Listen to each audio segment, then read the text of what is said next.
There's another one you don't want to hear. Frankly, if it's alive. 1, 2, 3, set, go!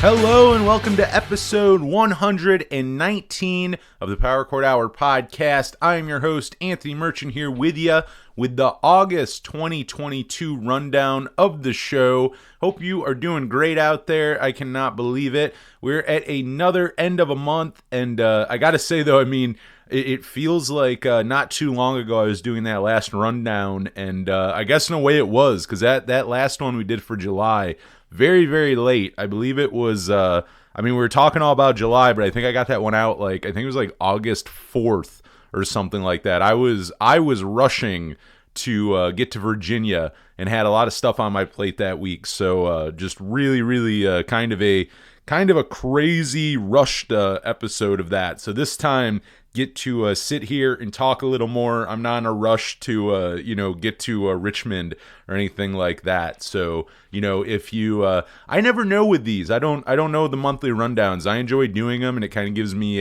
a chance just kind of go solo and talk. But I don't know if anyone religiously listens to these or not. I don't have some kind of delusions that I'm no one really cares what guests I have on. They just want to hear me yap by myself for an hour and a half. Nothing like that. But if you do like these rundowns and listen to them, my apologies for the last one, because again, I think I was doing that at I don't know. I think it was before midnight. It was probably 10 or so at night I was doing that, and still had to go to work, and then was leaving for Richmond. So actually, I don't know if I got into this at all on any podcast since then, because we've had an episode or two since I've been back from Richmond. But I was talking about it on there, how I still had to go to work and I had to get ready and everything. But this is how crazy. I recorded that podcast. I got it up online. I then drove downtown here in Jamestown to go to the WRFA studios, because I recorded that podcast at home. Got all my shit around to go to Richmond. Ran down to the station, worked for 2 hours or so, maybe two and a half, something like that. Nothing crazy. I just had to kind of get some finishing stuff done before I left. But I ended up being there till, I think it was 2 a.m. I ended up being at the station until working. And from there at 2 a.m., which this was Thursday night into now Friday morning, starting to become that kind of weird spot where everything started at Thursday night, but it is 2 a.m. on Friday now. And I drove, I'm trying to remember, I think it was 7 or 8 hours to Richmond, which I gotta say, I'd never been to Richmond before, and for some reason, I had looked on Google Maps, and I must have just looked really quick and not paid attention or something, and I thought it was a couple hours of a shorter drive than it actually was. Not that, really, I've driven all around. I'm getting ready to drive from New York to Alaska here on September 10th, so, driving, I don't really give a shit. I've driven all over America at this point, drive all around. I don't mind a long drive, so that didn't bother me. But I was just trying to think. I probably did the halfway point, so I left work at 2 a.m. and probably drove till 6. It's this weird thing. If you ever sleep in your car, as I do quite a bit, because I have a nice large back seat that I can take. That actually, I take the seats out. I just drive around with my car with no back seat, so I can just haul stuff and sleep in it and everything when I'm traveling.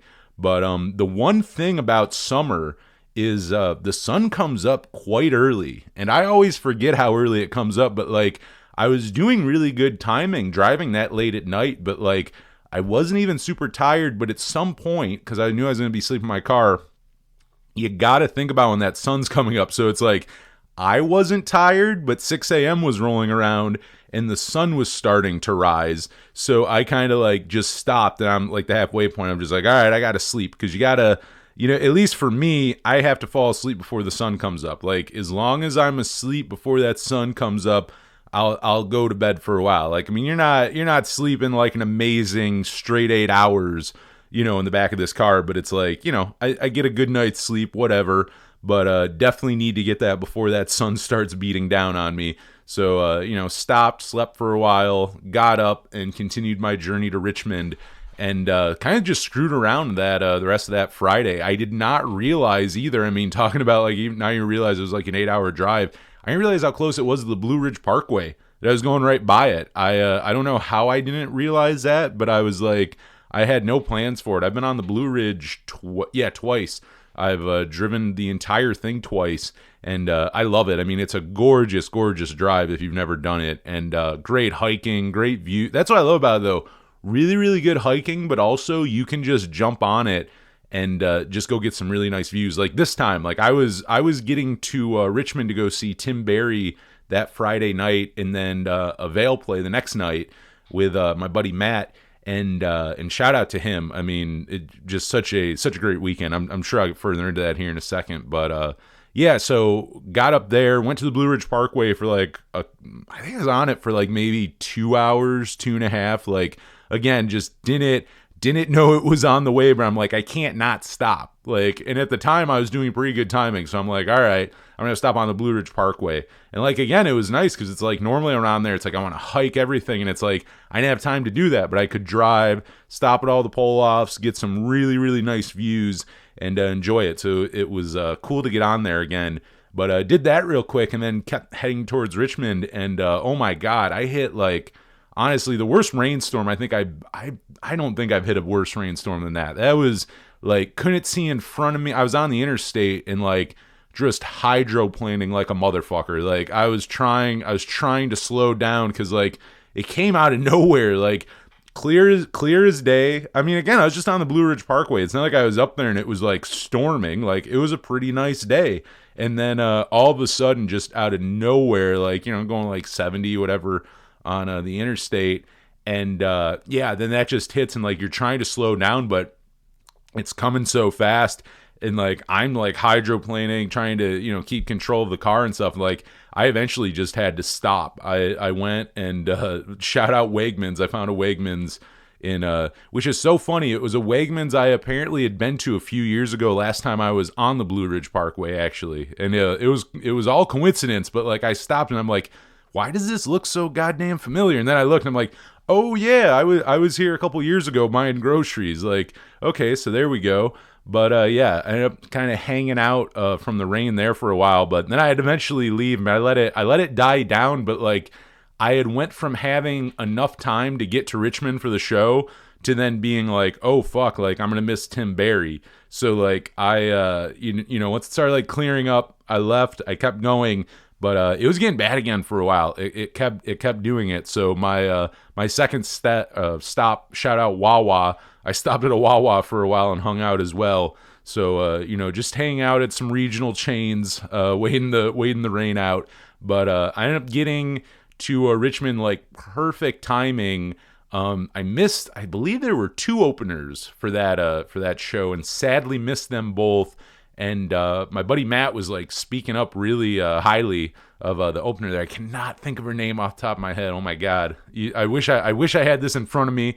I do not, but she had up there singing with Tim Barry and sounded just really, really amazing. Was really bummed that I missed her set, but got there like just in time, like just as Tim Barry was getting ready to go on.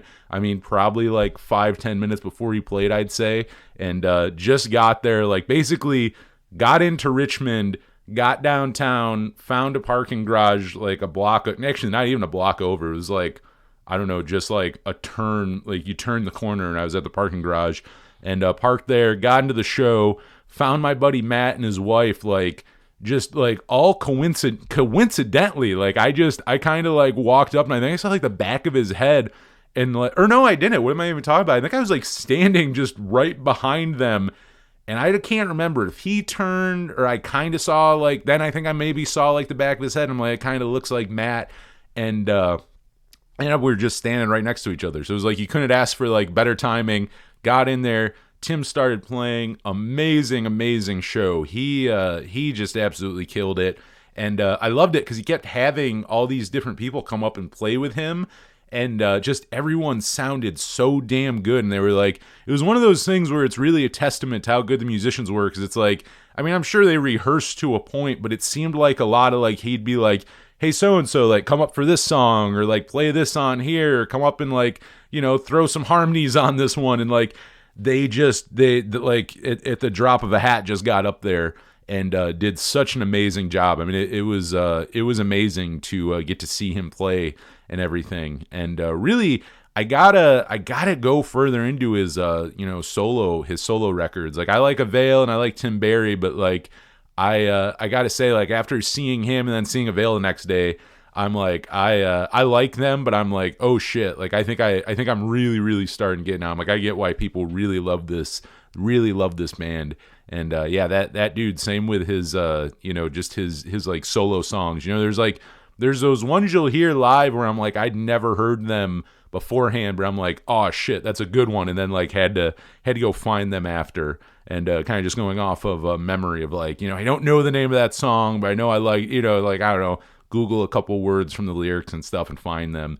But a really good show there, and really fun hanging out with the whole crew. We had Matt and his wife, his wife's brother, and some friends up from Florida that were hanging out and everything. Just really, really good time just hanging out with everyone. Everyone was just so much fun and really, really cool. And it's nice because, like, you really, I don't know that I take it for granted now, but I think one of the rad things of, like, doing this show is, like, it's pretty easy for me to find like-minded people, like, musically, like, you know, because they kind of find me, you know, in a lot of ways. Like, I'll find people who find the podcast because they listen to the stuff that I, you know, like, play, or the musicians I interview and stuff, and it's really rad. But, like, you know, for so much of my life, I mean, the coolest people I've ever met were just from going to shows, like, other places. You know, I've talked about it a bunch on here, but, like, you know, the Jamestown music scene from where I'm from, like, you know, we do have a local music scene, and it's rad, but, like, you know, not a lot of, like, punk bands, like, not a lot of, like, punk and alternative,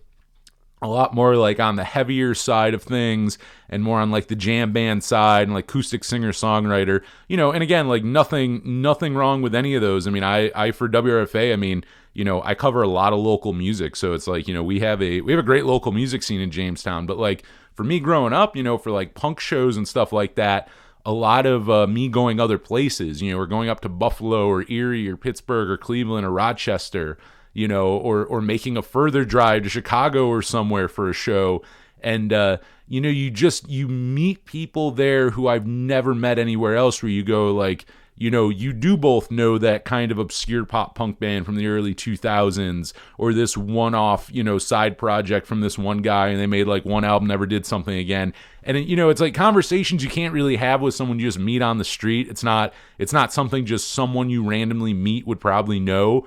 But, you know, it just kind of reminded me of like this trip, like going out there and shit, like just getting to hang with like-minded people who, like, you all bond with music. And it's nice because I feel like even more in, like, you know, something kind of niche like punk rock, where it's like, if you like this one band, you kind of like everything, you know what I mean? Like, and you get it with the smaller bands. It's another thing I'm sure I've talked on here about. I've talked to people about it forever, but I'm sure it's been brought up on the podcast. But, like, I always think about it where it's like, I mean, Blink-182, don't get me wrong, they're honestly one of my favorite bands, like 100%.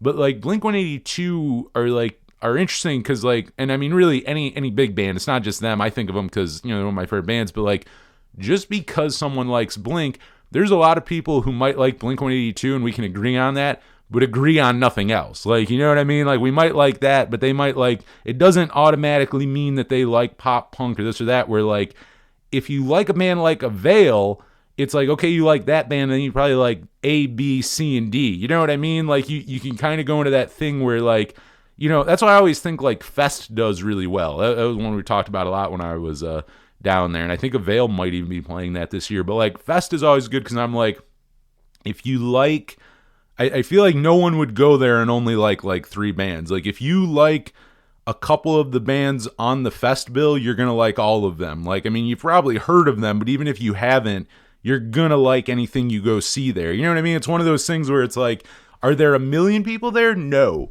But the, couple thousand who are there, like, oh, this fucking means everything. Like, they love all those bands. They love everything about it. It's a great weekend. So I feel like it's one of those things, that's kind of like what going and doing this reminded me of, where it's like everyone here is, passionate, obviously, about Avail and shit, or like coming to like see them and everything. And it's like, you start talking to everyone. It's like, not only can you bond on that, but like, again, you start all these other like kind of rad, obscure bands that of that, no one of who you can talk to about. You found them, you know what I mean? Like right here, you can just sit there and fucking gush over them for hours and hours. And it's such a nice thing that like, I got for years out of going to shows, and also the internet. I mean, the internet is such a, there's negative things with the internet, but one of the most positive I've ever had was the people that I found, that we bonded through music, but found online. I never would have found had we not, and this is pre Power Chord Hour. I mean, now I find really rad people.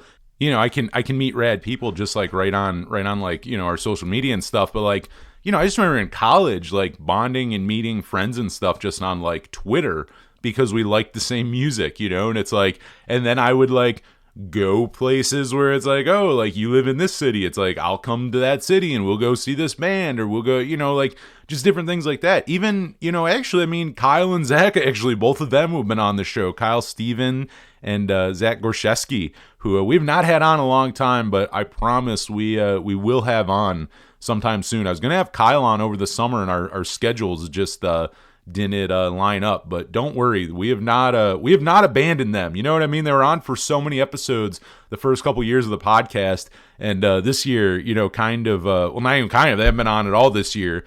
But yeah, not a no bad blood or anything like that. So don't worry if you're going, where the fuck is Zach and Kyle? Don't worry. The bad boys of Illinois are still kicking, and will definitely be on sooner than later. But both those dudes I met online. I mean, both of them were people that I mean, me and Kyle have still never met in person. Actually, we were gonna hang last year when I went to Chicago, and he lives a little outside of it, and we never.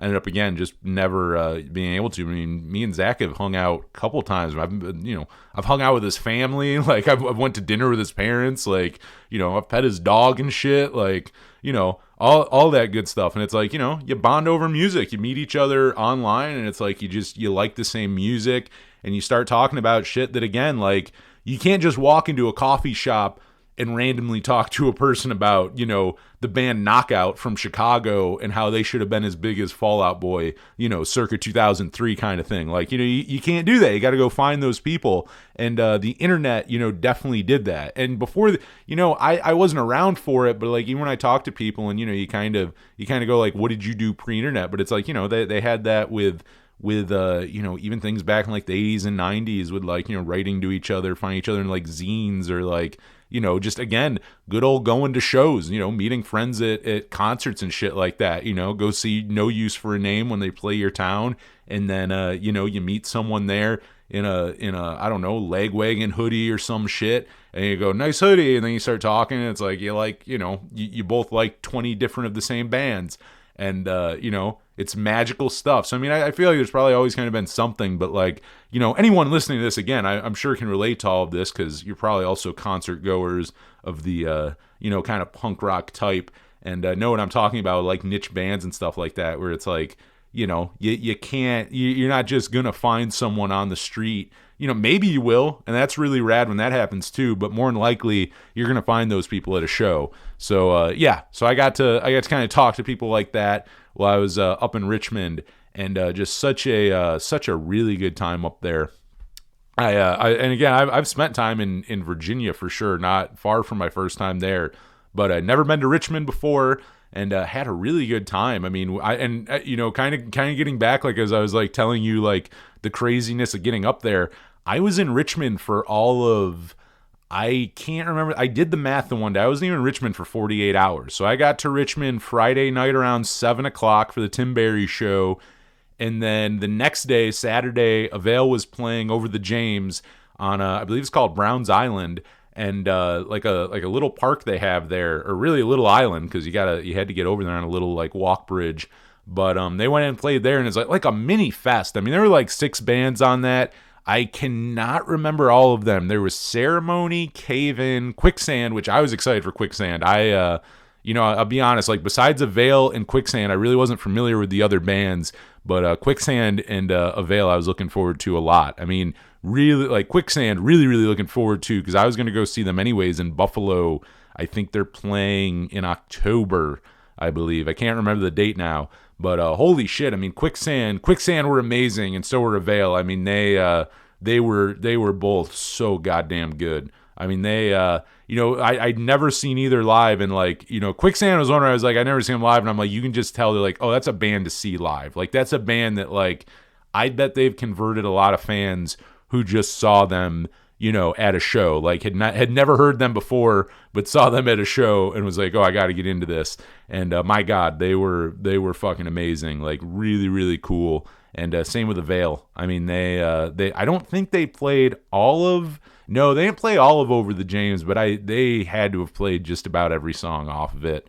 It was such a fun show. I mean, such a energetic, like, that's the other thing too, is you could tell, like, everyone on stage, like everyone in Avail was really fucking into it. Like everyone was loving it. They were enjoying it. Like you could tell, like the hard work was like paying off, and they were already talking about like doing it the next year, which, like, honestly, everything about it worked so well. Like I gotta say, like everyone there seemed so appreciative that it was happening. All the fans seemed to be really into it. Like, the bands that they picked seemed to work really well, and they're doing something similar to it up in New York City in, like, I think that's like in another month or so, and like Dead Guys playing, the Suicide Machines, and I don't know, like another 4 other bands I can't think of, and they're doing like a 2-nighter in New York City. I think at Irving Plaza doing that.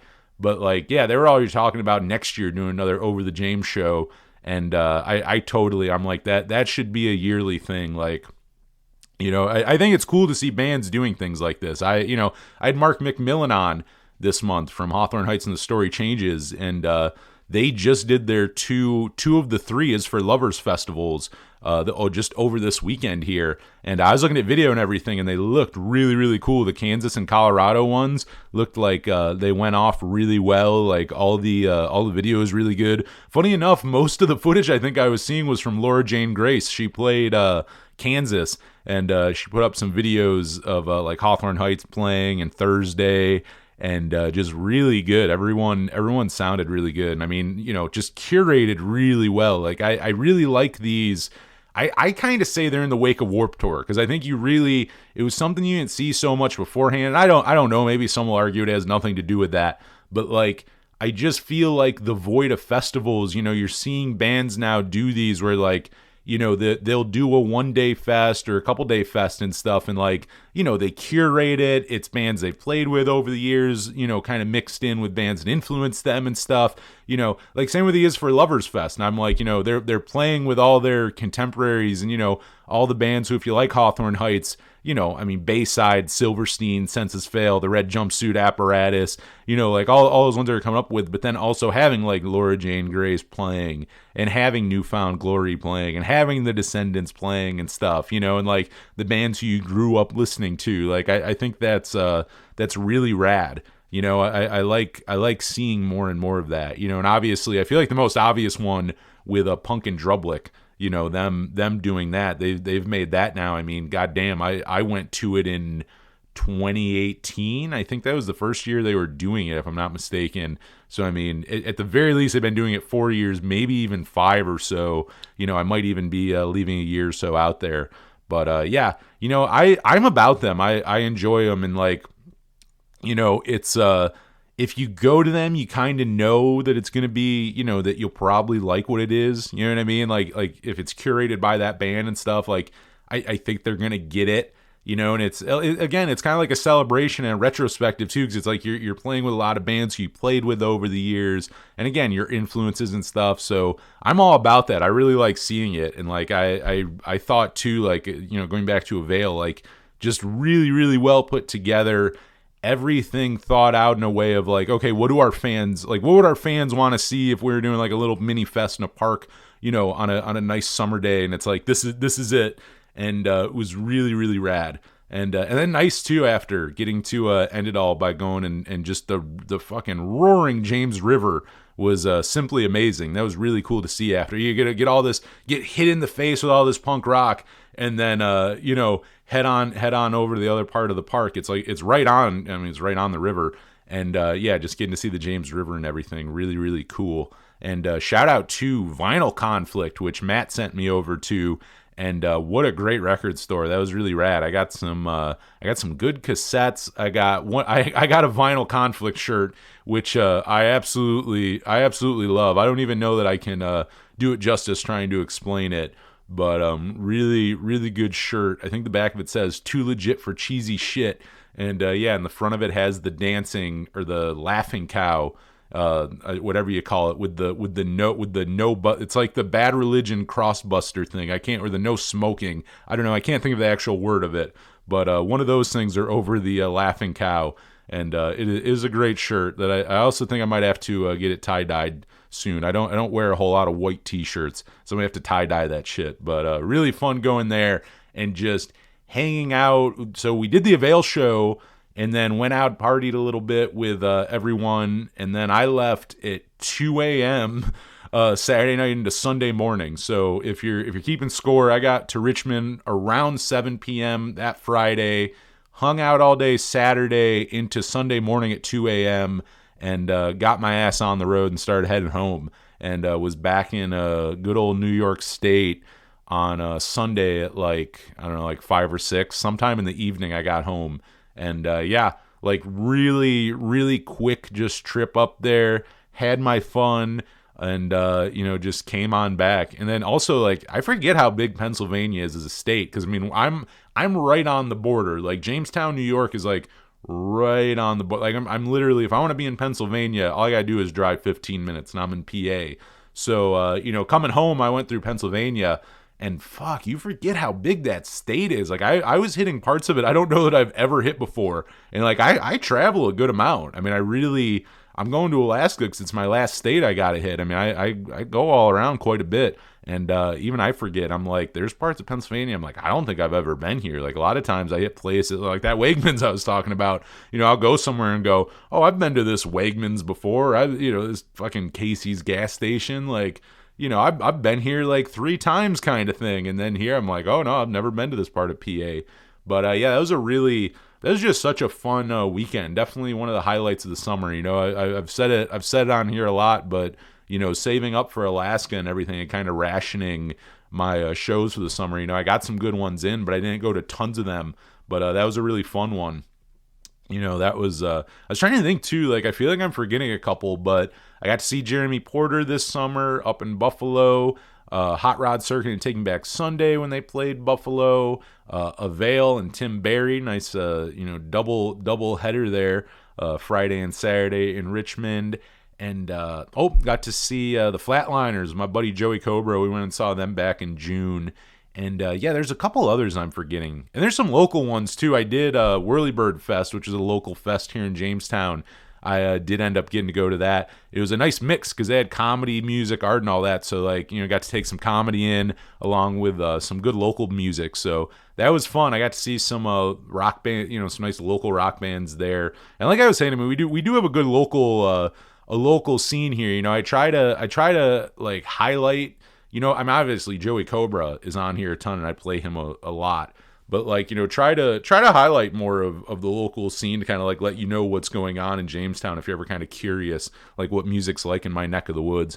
But we have good, kind of hard rock bands and more jammy bands and acoustic bands and stuff. Nothing wrong with them at all. But kind of went there and took that in. So I did have that, and then also, I mean, I do Arts on Fire show on WRFA, and we do Arts on Fire live every month where we do a live hour with a band. They come in, play in the studio, and I host it, and just like a little Q&A, nothing crazy. I mean, it's very different from the Power Chord Hour. When I get on here and it's like, I mean, I'll get on, I can have someone on, interview them for 2 hours. I mean, if the conversation goes 2 hours, we'll do 2 hours. Whereas that, it's live, and there's parameters because you gotta be done in an hour, and it's more music intensive. Like, you want the band to be able to play, so it's like, I try to get on there and just ask a couple quick questions and like get the hell off. Like, all right, let's get back to the music kind of thing.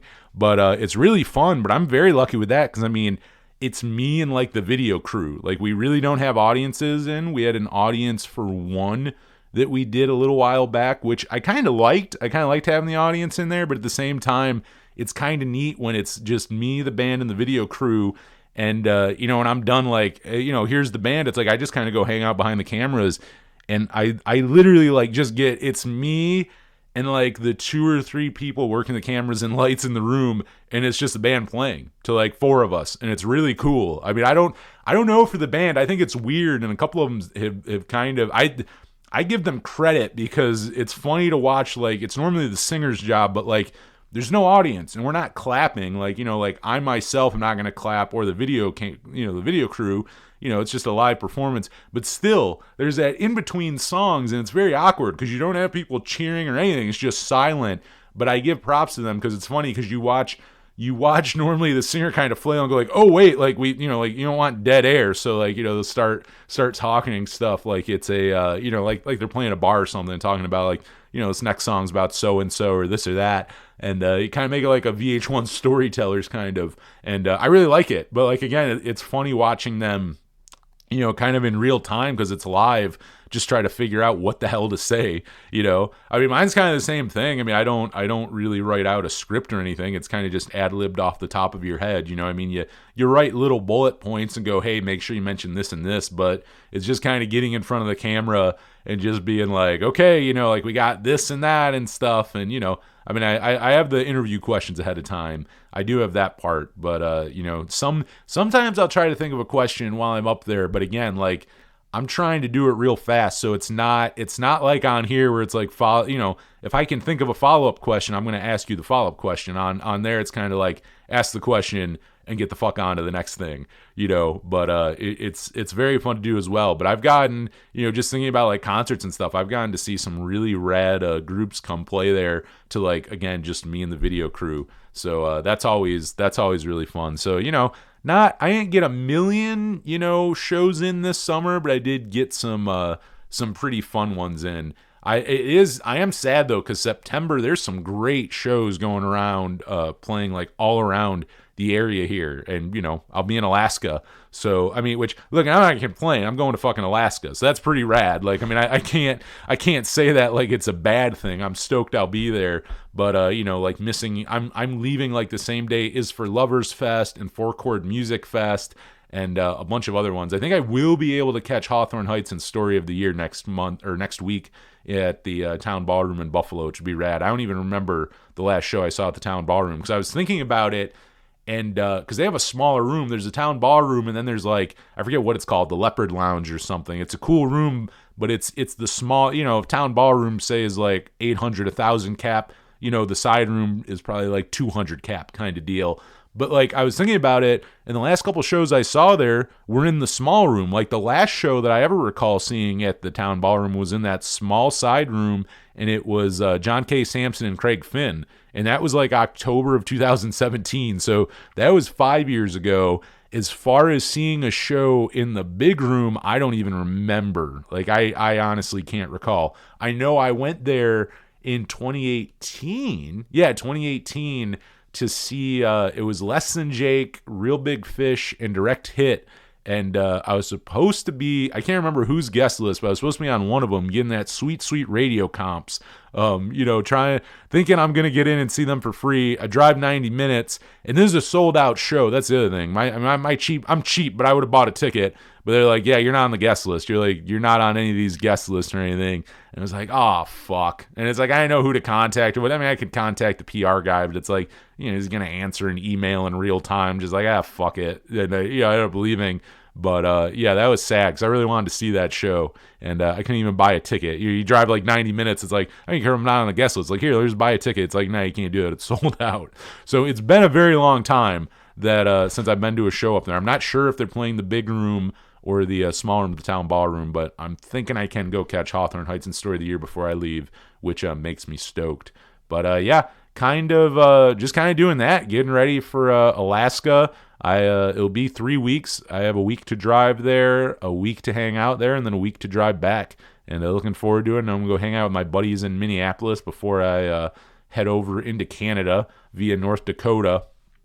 Which I was trying to figure that out because I live again, like I'm really close to Pennsylvania, and also I live like maybe 90 minutes from the Peace Bridge in Buffalo over to the Canadian border. So I mean, I can be in Canada in like 90 minutes, but it's a lot close. It shaves quite a bit of time off if I go into Canada through North Dakota. I still can't fully figure it out. The only thing I can think of is that there's a lot of like maybe back roads you have to take during those. I know I drive Route 66 a lot, and sometimes I don't think about when you look at the route and you go like, if you take Route 66 from say Springfield, Illinois to Chicago, Illinois, I mean, if you're on Route 66, it takes like hours, and then it's like, oh, it's only a few hours away if you like drive the interstate. Like it's not that long of a drive. So I think it might be one of those things where I don't know that there's like a really fast route. You might just have to go through like, small towns and stuff, go like 35 miles or whatever the Canadian equivalent of 35 miles an hour would be. So I'm thinking it might be that. That's all I can really think of as to why it would be so much longer. But I'll go through there, give me an excuse to go hang out with some friends in Minneapolis and stuff. And I'm looking forward to driving. I mean, like Canada, I've been on, like the Canadian side of Niagara Falls, and I've been to Toronto and stuff, but like that's it. Like I really haven't gotten to see the rest of it. I was very sad because I gotta say, I like the last year or so I started watching Corner Gas, which is a really good old Canadian sitcom from like the early 2000s. I just became privy to it like a year or so ago, but I really like it. And I was like, I had seen something that they kept the buildings up, that they like the exterior locations that they filmed and stuff, and it was like all still up. So I'm like, oh, I wonder where it's at. And I looked and I'm like, oh, I go in and it's in somewhere in like Saskatchewan. And I'm like, oh, I go right in, like right up near North Dakota. And I'm so stoked. And then I go look something up, just kind of, for some reason, I'm just like, oh, I knew it was there, but something was like, let me Google something about it. Hey, look, it got demolished in 2016. I was like, oh, I guess I'm not going now. Well, actually, if it's close enough, I'll go look at the empty lot where it once stood. I'll still do some shit like that. Like, I would take a picture of an empty lot. But I was sad because I was like, oh, that's so rad. Like, I want to go see, I like little things like that when you're traveling. Like, go see landmarks from like movies and shows and stuff. Even music videos. I've been places where I'm like, oh, they shot a music video. I've been, actually, I saw a movie where Blink-182 filmed the Damn It music video. I can't remember the name of the movie. It was actually pretty good, but I went there because I'm like, oh, they recorded, they did Damn It in there. I got to go see what it looks like. And it was rad because actually the movie theater still looks quite a bit like it did back in the 90s. It was like 20, yeah, because they did Damn It. That video was probably recorded like 97, 98, and I went to it in 2016. So, almost 20 years later, it was pretty neat how it still pretty much looked the same. But yeah, I'm kind of getting ready for that Alaska trip. I was originally going to try to book some, get guests like banked away and give you episodes while I'm gone, but was not able to do that. I was reaching out to people. We had some booked, but a lot of them just couldn't, which, to really no fault of their own. Like, again, I got to leave. I got to be done by, really, I'm leaving September 10th, and I might leave a day or two earlier. And also, I would have to have that, that's when I'm leaving. That's not get the interview done, edit it, get an episode produced, and get it, like, ready to go. So, all that I need to get done earlier. And just, schedules didn't work out. I'm sure there are people I'll be talking to or reaching out to once I get back in October. But yeah, we weren't able to make it work out. So we're going to have, obviously, this episode you're listening to now. And then we do have one next week with Komodos, this great New York City band, which very, very new. They just formed earlier this year and have their debut EP coming out in November. But I just talked to them last night, had a really fun time chatting with them, all 5 members of the band. That is the most guests I've had on one episode, hands down. I've interviewed a few full bands before, but they were literally duos. I don't even think I've interviewed a full trio band, but it worked really well, even with all 5 of them. Like, everyone worked really well. People weren't talking over each other, like nothing like that. Like, we had a really fun time talking to them and getting like New York City scene and everything. So we'll have that for you next week, and then after that there'll be I'm gonna say a 4-week break. I'll be gone for 3 weeks, but I mean, I don't know how fast I'm going to be getting back to, number one, even finding a guest for that first week back, or even doing a solo one. I might still be shot. So, we'll be taking a 4-week break. We'll be back, early October there. But it'll also, though, give me time, too, to, last week, too, was our first, we did a new radio show last week. No guest or podcast last week, though. And that was the first time to not do an episode all year. I mean, we made it to like August, I think it was 22nd would have been last Monday, and we made it all the way there with a guest every week minus the monthly rundowns. We had a guest every week for you in a new episode, but ended up same thing, just didn't work out with guests, and was going to try to have Komodos on a little early, and they just couldn't do it, so I got it done yesterday. So, last week it was just, I didn't really want to do it because I knew we were taking a break for Alaska. I was like, well, we're taking a break here in a couple weeks. I hate to take another week off, but, there's really nothing, unless I just jumped on solo real quick and stuff. I was like, there really wasn't anything, so I'm like, oh, all right. And for a minute, I was holding out hope, like a last-minute one. I was like, well, maybe we won't get a new episode Monday, but maybe I'll have a guest, like Wednesday or Thursday. But obviously it didn't work out because there's no new episode. But it took us quite a while, though, I got to say. I mean, most, the last couple of years doing the podcast, I mean, there's months where, I could go a couple weeks without having a guest or something. So I would say not a bad run before we had to kind of hit in the realm of, running low on guests, at least for the second. But the rest of the year, I'm sure I'll have some great ones. I'd love to know, who you would like to hear on the show, as I'm kind of getting ideas and revamping stuff while I'm off for the month, hit me up, powerchordhour@gmail.com. And if, someone jumps to mind, let me know who you'd like to hear me talk to, I don't mean that so much as email me your band and go, oh, you should have my band on. I mean, it's like you, the listener, what bands would you like hearing me interview, kind of let me know, and we will, kind of go from there. But let's get into some new music for August. There was some good stuff, so let's get into that now. And we'll kick it off with, my favorite of the month and one of my favorite albums of the year, No Win, with their album Dodger Stadium. Talking to Danny and David of No Win was just such a blast. That album is so good. I've loved it since I heard it a little while back there. And I could say a million things about it, but I won't. Hell, on top of having them on, earlier this month I had Joey Cobra on. We're talking our favorite records of 2022 so far, and I talked about this one quite a bit. But really good record. If you've not listened to Dodger Stadium yet, I would definitely change that. Another really good one, the OCs, with another record, A Foul Form. I'm really enjoying this one. I really only discovered them a couple years back, and I don't play them tons and tons on the show. I like them, but there's so much. I feel like they're one of those bands where it's kind of like Guided by Voices, where when you get into them, you almost get overwhelmed to the point of, because there's so much music to check out that then you don't check all of it out. You know what I mean? Like I find the things I like, and I stick to them, and then don't go further in just because there's so much goddamn music. But this one's quite good, and I'll play something off it for you here in a second. New music from the Flatliners, their new album, New Ruin. Really good stuff right there. It was great seeing them live earlier this summer with my boy Joey Cobra. Komodos, like I was talking about, I'll have them on the show next week. Their debut single came out this month, Narciss, and definitely give it a listen. Really, really good. Another single from the Atlantic Union Project, Soon to End, and I believe they do have a new record coming out here very soon, so you'll have more new music from them coming up. Fiddler back with a new one, Fuck Shit Up, their new single.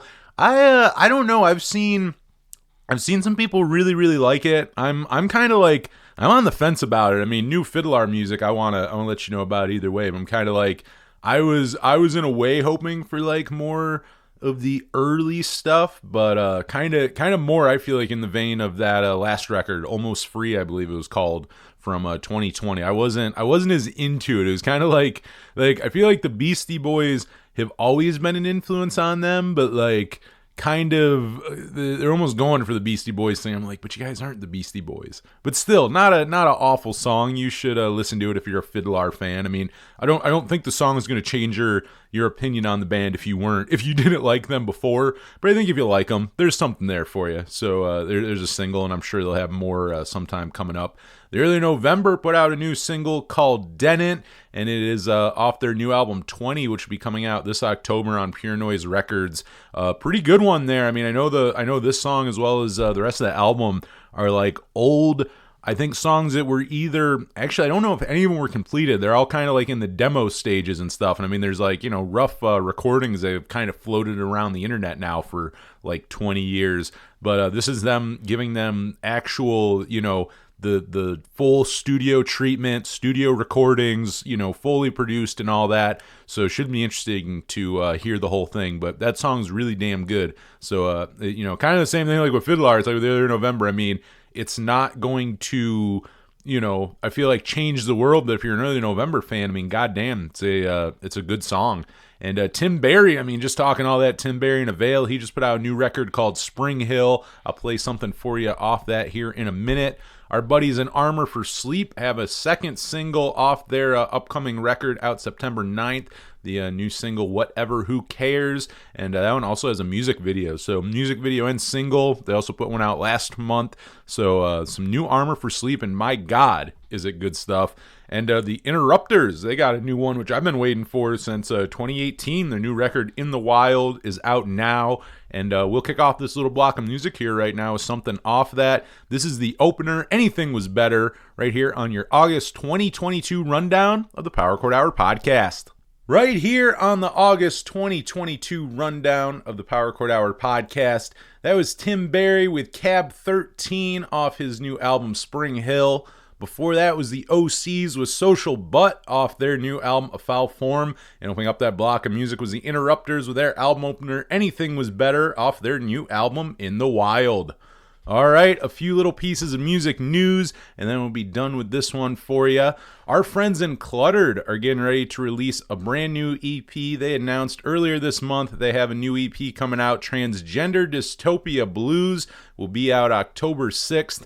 Recently, they just put out their Enemy Us split with a talk show host, which we talked to Maddie and Chris from Talk Show Host all about doing that split, and was really, really fun. So I'm looking forward to that. I mean, Cluttered was a band who I was not familiar with before doing that interview. I was privy to Talk Show Host and had been listening to them for a couple months before we did that interview. But like the really rad surprise in all of that, not even surprised, I just didn't know of them, but was Cluttered, this really, really solid pop punk band from up in Halifax in Canada, and hopefully they get down here at some point along with a talk show host. And I can't, oh my God, off the top of my head, I cannot remember. I believe both of them are playing Fest this year. I could be totally wrong. I mean, obviously all you do is look it up. I just don't have it in front of me.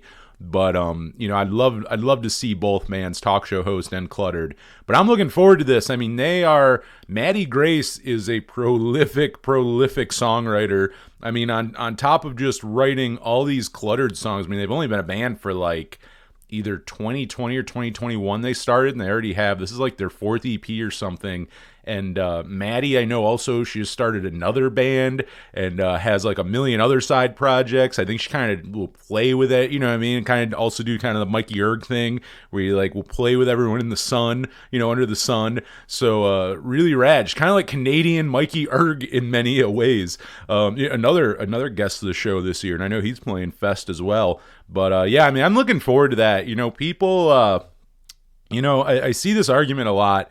Because, currently, I mean, pop punk, there's kind of, I feel like, I mean, I guess there's more than like two worlds of pop punk, but I mean, there's pop punk as it has been, as it always has been, and it's continued on throughout the years and never stopped.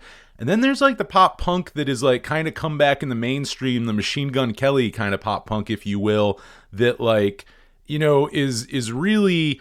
It's not a thing that's been going on forever. It's not this organic thing. It's not a grassroots thing. It's like it's kind of a nostalgia grab of a sound that was popular, 20 years ago or whatever. And you get fucking Travis Barker to play drums on all of it and produce it. But like, I see people, and if you can't tell, I'm not a fan of that whole like. That world of pop punk now, which is just like, it's top 40 music with like distorted power chords, under it. Like it's basically what it is. And, but I see a lot of people like defending it, going like, we should be happy. It's putting pop punk back on the map, this and that. And I'm like, fuck that. It's putting like awful pop punk on the map. It's putting terrible music from terrible like musicians and bands who like, it's not like these are like, again, these are not people who were cutting their teeth playing to like 10 people when no one gave a shit about pop punk. You know what I mean? Like, it's kind of like the ska thing where it's like, ska's like coming back now, which is awesome. But I mean, like, I give such huge props to the bands who were around for the years where ska wasn't the big thing. You know what I mean? It wasn't that, there were a handful of bands who were even playing the genre, it seemed like, who weren't bands who were, kind of grandfathered in from like the 90s and stuff. And it's kind of the same thing now where it's like, props, there's a lot of great pop punk bands like Cluttered out there, like talk show host, and I mean, paying respects to, some of the great classics like Enemy U. And it's like, that's what you celebrate. You should be celebrating the good pop punk that's out there right now doing something, not because someone wrote a shitty song that kind of sounds like Blink-182 and it's being played on the radio. Like, fuck that. Like, that does nothing for a genre. Like, I hate that defense. Like, oh, well, it does. It's like, not really.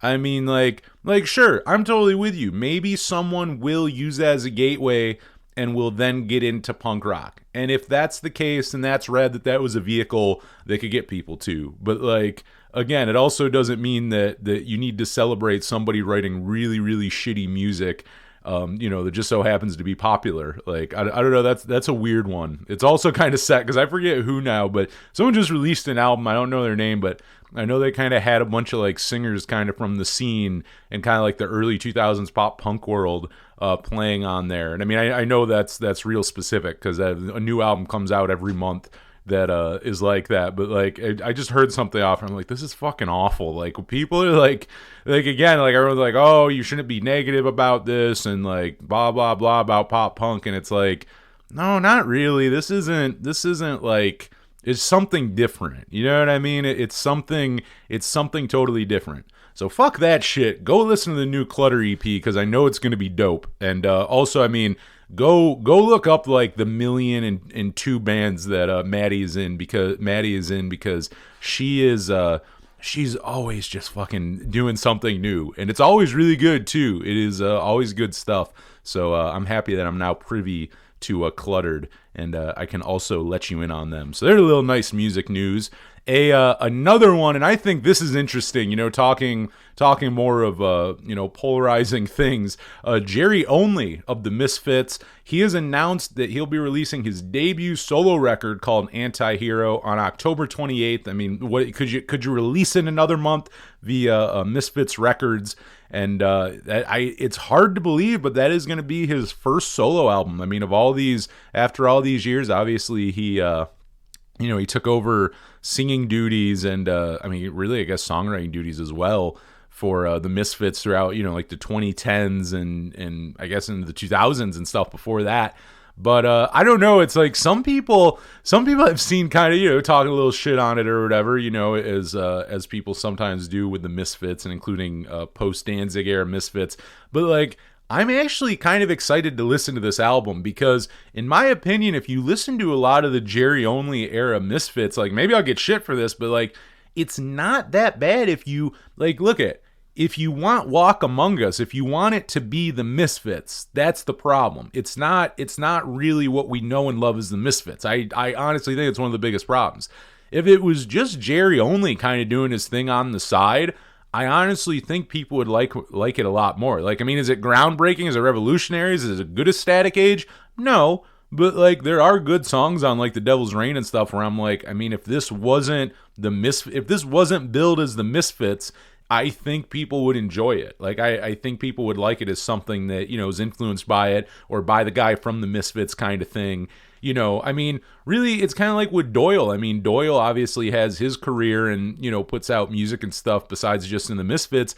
And it's like, I think people kind of, they like it for that reason. It's like, it's not Doyle trying to kind of sell this off as a Misfits. It's something different. It's Doyle from the Misfits. So I don't know. I am interested to hear this. Like, again, I feel like there's people who, kind of had a field day with it, right? Which you would assume. I mean, the minute you see that Jerry Only is releasing a solo album, there's going to be people doing a little shit talking on the internet. But like I said, honestly, I'm interested in hearing it, and I mean, also it's like, again, it's like if he was trying to do another Misfits record, including now that the original Misfits are playing together, it's like I don't know. I think that could be an issue, but it's like he's doing a solo thing by himself. It's like I would actually be interested in hearing this. I mean, I get the idea. It'll probably be a continuation of like the 2000s era Misfits, with Jerry Only on lead vocals, but like. Again, if it's not billed as that, I feel like you could enjoy it more. Like, I almost wonder if there won't be more people who can listen to this and at least go like, oh, it's a fun listen. Like, even if it doesn't become your favorite record, at least listen to this one and not like with like the Devil's Rain and go like, this is not the Misfits. Listen to this as like, oh, I mean, it's Jerry Only's thing. It's like, again, is it going to be your favorite album of all time? Maybe not, but it's like you may end up liking it more. So, I think a lot of bands fall into that, though. I mean, there's so many of them where it's like, if the album was just under a different name and it wasn't being sold as blah, blah, blah, it's like I think it would have been so much bigger. And I think a lot of people who didn't maybe like it originally would like it, if it was under something else. So kind of my views on that, maybe, who knows, coming October when we're doing the October rundown, maybe I'll play something off that. But again, I'm interested in it, I'm not going in with super, super high expectations. But I'd like to hear like fast, fun, kind of campy, punk songs from Jerry Only, and I don't think his voice actually sounds all that bad either. I think he's kind of a good crooner, to be honest. So I'm kind of looking forward to that. We'll see how that goes. And also, I mean, great time to release it. I'll definitely be playing that stuff on this year's holiday episode. And one last piece of music news for you before we go. This one, I'm looking forward to this. For the past few years, Martin Scorsese has been working on a brand new documentary on David Johansen and is about to premiere at the Lincoln Center in New York City for a film festival. The documentary is called Personality Crisis, One Night Only. It centers around David Johansen and a show that he did in 2020 in his Buster Poindexter persona. So it's going to be playing, if you're in the New York City area, it'll be at the Lincoln Center September 30th through October 16th. And here I'll read you a little bit from the promos here. In Personality Crisis, One Night Only, Scorsese and co-director David Tedeschi, with the help of cinematographer Ellen Cross, luminously capture the entertainer's January 2020 Cafe Carlisle set, where he performs as Poindexter singing the Johansen songbook, bringing downtown irreverence to his storied uptown joint. Presented alongside with new and archival interviews, the concert is marvelously intimate and a testament to both a lost New York and a performer who remains as fresh and exciting as ever. Yeah, I mean, I'm looking forward to this. I mean, he's the last man standing in the New York Dolls. There is no more of them. Sylvain actually, sadly passed away last year, and that's about it. He truly is the last of that. I mean, you look at the proto-punks and there's not a whole lot left. You look at the Stooges, you got Iggy and James Williamson, look at like the MC5, look at the New York Dolls. I mean, only a few remain from all those bands. And I think something like this, he's David Johansen, someone who's interesting to me because, I mean, obviously Buster Poindexter, which, I don't know, I guess it depends how you look at it, is obviously like a big reason that he's well known. Like that's probably mainstream wise one of his most, like in music circles, it's New York Dolls, I mean, really being a godfather of punk rock, and I mean really an important figure in glam rock and everything.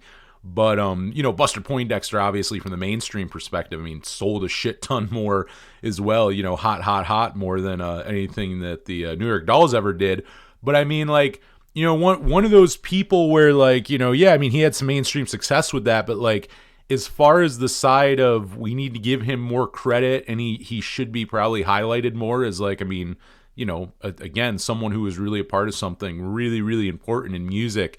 I don't think he gets brought up enough. And it's one of those things too, where again, like, not to be morbid, but like talking about like being one of the last ones, it's like we need to celebrate these legends and stuff more, like while they're still here. Not some shit where David Johansen dies, no one's left in the New York Dolls, and then we start kind of giving them props. Like I think things like that are always crazy, like waiting till you're dead to kind of do that. So I'm like, I think this will be neat, and I'm kind of interested. I mean, it sounds like it's a little bit of both. I feel like the focus is more on David Johansen's life and his career in music more than just straight up New York Dolls. But I mean, that's kind of what I'm looking forward to the most is the New York Dolls side of things, and kind of just hearing more about it. I mean, I feel like most people watching that will feel that way. Again, that's kind of the interesting thing of him. Like Buster Poindexter sold the most of anything he probably ever did. But as far as someone who's going to go see this movie, they probably want to know more about the New York Dolls. I think it's probably more of the interest of the kind of film goer who would go see this one. But I'm looking forward to that either way. I mean, I don't know any like release dates or anything like that once it's done at the film festival, but fitting place for it to play as well. And I'm looking forward to seeing that. I always forget too. He has David has a radio, like a weekly radio show. It's called like Mansion of Fun or something on Sirius XM. And I always forget. Well, I guess as I'm saying that, I remember I don't have Sirius XM, so that's probably why I've never listened to it. Because I'm like, I never get around to listening to it, but I'd like to hear it. He seems like quite the eccentric dude, and probably really knows his shit when it comes to music. And I would love to hear what he's playing on there and everything, But yeah, I'm looking forward to that. And again, I mean, if you're in New York City, that'd be pretty rad to go see that. And I believe he still lives in New York, if I'm not mistaken, or around there. So I mean, probably a good chance David Johansen is also there at the screening. So pretty rad stuff there, but that is going to be it for music news, and that is going to be the August 2022 rundown of the Power Chord Hour podcast. Hopefully a little better than the July one. I jumped on. It was still, I don't even remember how long it was, but, we skipped the music news and, just kind of jumped on real quick to give you one for that week. But I feel like this week we got to get a little more into it. So that was rad. If you want to follow the show, stay connected with us. We are at Power Chord Hour on Twitter, Instagram, and Facebook. Give us a follow if you will. Please rate, review, and subscribe to the podcast wherever you're listening to this. It helps out a lot. And please tell a friend about us as well. You'll see in the link below, if you would like to donate to the show, there's a link to our PayPal. Definitely not expected, but definitely appreciated if you can send something our way. The show is not cheap to do. I don't make shit off of it, but I put a lot of shit into it. So if you would like to donate, you can click that link on down there. And we'll be back next week with Komodos. That'll be our last one while I take a break for 4 weeks to go to Alaska. But then we'll get it all revamped again in October and really go hard the last couple of months of 2022. But until then, for the Power Chord Hour podcast, I'm Anthony Merchant. Thank you so much for listening.